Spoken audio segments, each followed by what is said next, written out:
Hello everybody, my name is Lucy and welcome to Books and Brushes. Today I'm doing the mental health on Booktube tag, which I first saw from Kaz at Cats and Camera, and I thought it looked really cool, so I asked her if I could do it and she said I'm officially tagged, so I've got the okay. I really loved this tag. I thought the questions were really great and I feel so passionate about this subject in particular. I just really wanted to do this one and I cannot wait to go through some of the questions. Question 1. Why do I read books about mental illness or books that feature characters with mental illness? Now there's a couple of really good reasons for this. It's a subject very close to my heart. It's a subject very close to me personally. Suffer with depression, just throwing that out there. Even now I hate mentioning that and I skim over it as quickly as possible, but I'll talk about that one day. It's a subject very close to me and it's so important to be in books and to see it represented and to feel less alone. It's very important to read books with mental health in it because for those who don't experience it personally, that's the whole point of books, is to understand other people's perspectives and to know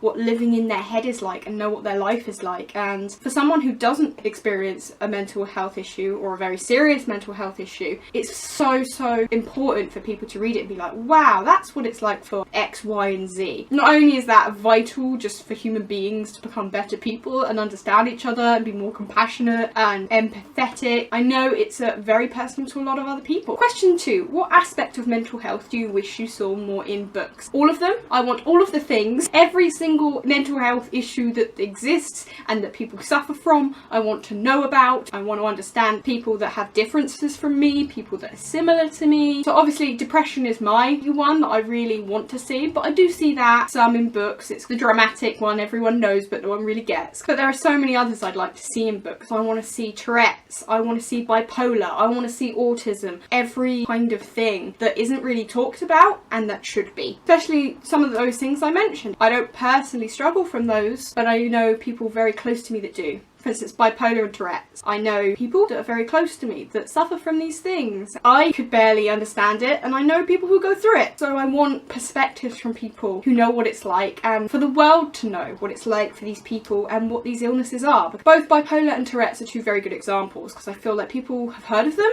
but people don't really know what they are. The amount of times I hear people talk about Tourette's and I'm like, you have no idea. You have no idea. And people say, oh, I swear so much. It's like I've got Tourette's. Shut up. I'm just crazy. It's like I'm bipolar.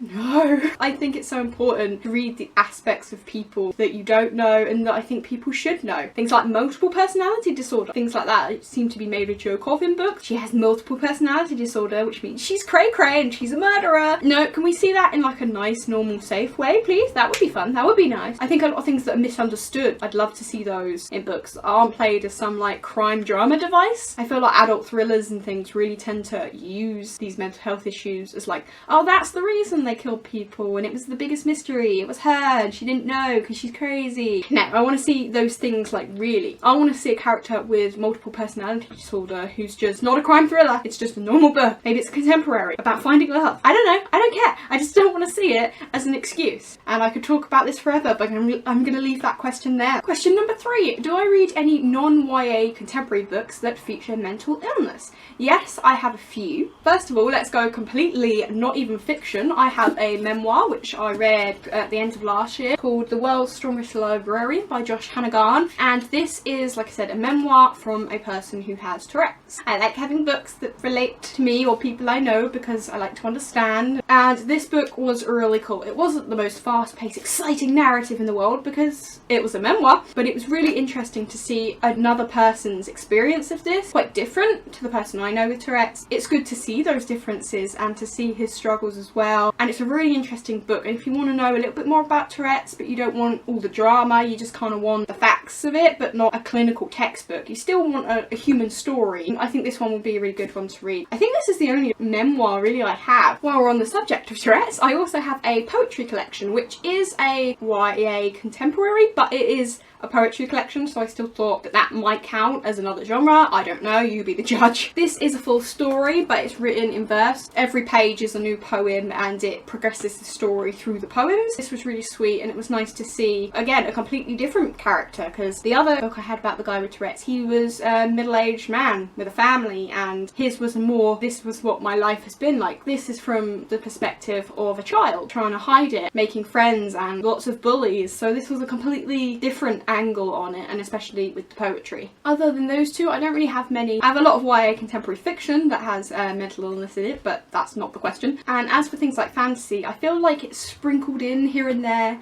The most you kind of get with that is PTSD, which I think is a very good thing to represent. I don't know, the Hunger Games, Katniss had really strong representation of PTSD, and I thought that was really well done, and for such a strong popular series I thought it was very well put in. It's obviously not the focus of the story, but I like that it's in there and it's represented and it's done quite realistically. It's not over dramatized, but it's not played down either. But other than that, I can't really think of a fantasy series where the character has like a proper mental illness. The Saviour's Champion might. I can't remember. Did Pippa have something? I can't remember. She might. If so, that's one, but I can't think of any others. Question 4. Have you ever read a mental health book which has had a profound impact on you?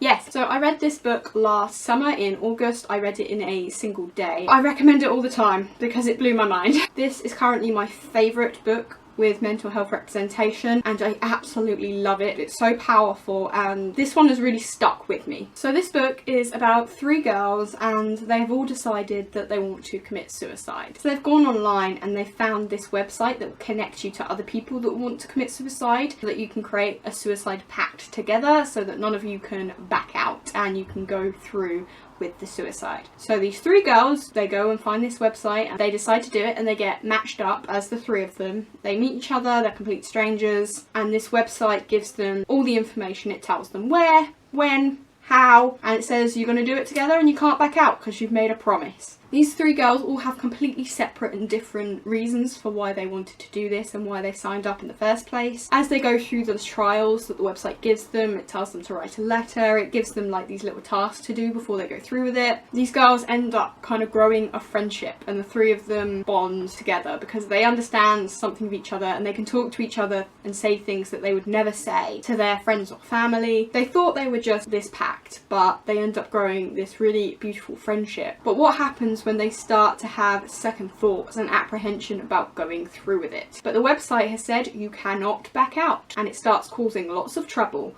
when they try. Obviously, this has trigger warnings coming out of its ass, if that wasn't abundantly clear from the synopsis. The main character of this book has severe depression, or she calls it the chaos. It's like this voice in her head. Damn, is she relatable? We have another character who has been in a serious accident and it's affected more than her body, but her mental health is shot to pieces. And we have another girl who seems pretty privileged and like nothing is wrong in her life, but there is something darker that no one really knows about. Trigger warnings left, right and centre. You got suicide, you got self-harm, you've got abuse, you've got all of the things. I super recommend this book because it really gives you a glimpse into how people who feel like that there's nothing left and they can't possibly continue on. Because I hear a lot of people, and I used to be one of those people who was like, I couldn't ever understand why someone would want to kill themselves. Like, just keep going. Oh, what a naive, beautiful child she was. And this explains from 3 perspectives why some people have got to that point in their lives and in their heads. And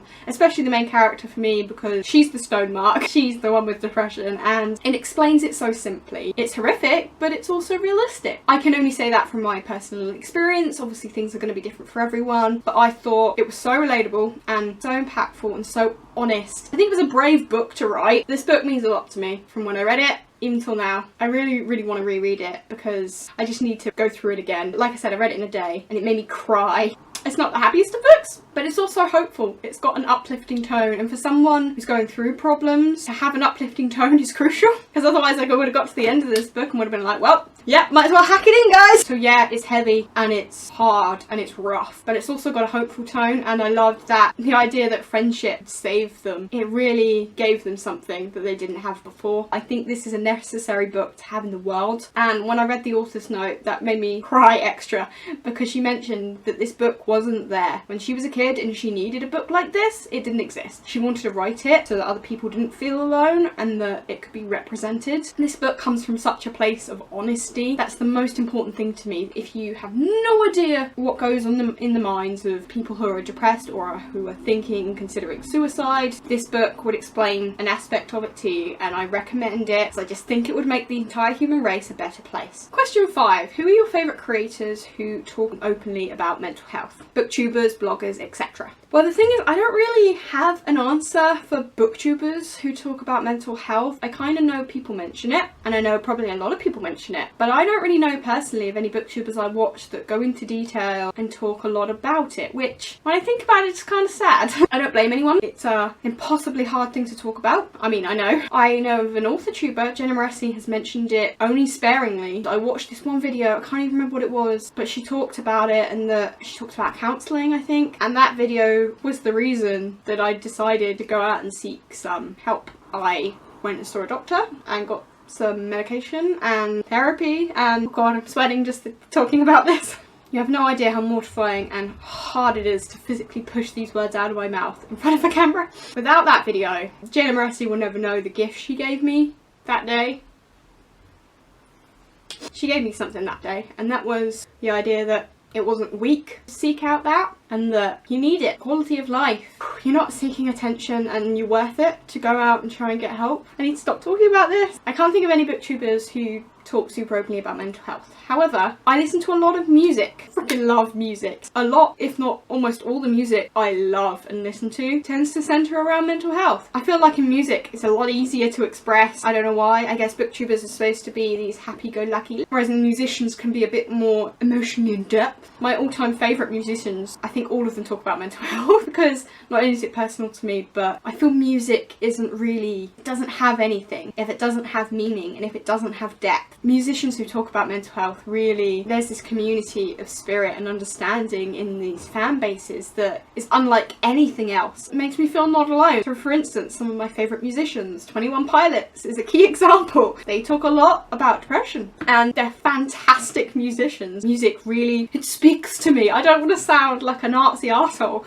but it's true, it does. NF, the rapper, I love NF. His words are so perfect and he puts it all on the line. Both of these, they put their entire brain, their issues on the line, and they don't shy away from any of the topics, and I love the honesty of that. Then there are other musicians I listen to that talk about this stuff. Halsey is a good one. I went and saw Halsey recently. She's bipolar, so there's another aspect to mental health. Again, the person I know who has bipolar, that really helped me understand her. Her music really helped me, and she talks about dark topics which I can relate to and understand myself. But again, that's another musician who really puts their mental health out there and talks about it and expresses it in a beautiful, honest way. And where would I be without music? Probably dead. A lot of rock music I listen to, a lot of heavy metal has these themes as well. I Prevail, I saw them, freaking incredible. Their song Breaking Down, for instance, does it hit me in all of the places. Again, the song Paranoid, not all of their songs talk about it, but there's so much heart, and I think the main singer, Brian, he has depression, so there's that running theme there, and all of these are some of my absolute favourite musicians because they say something, and they say something real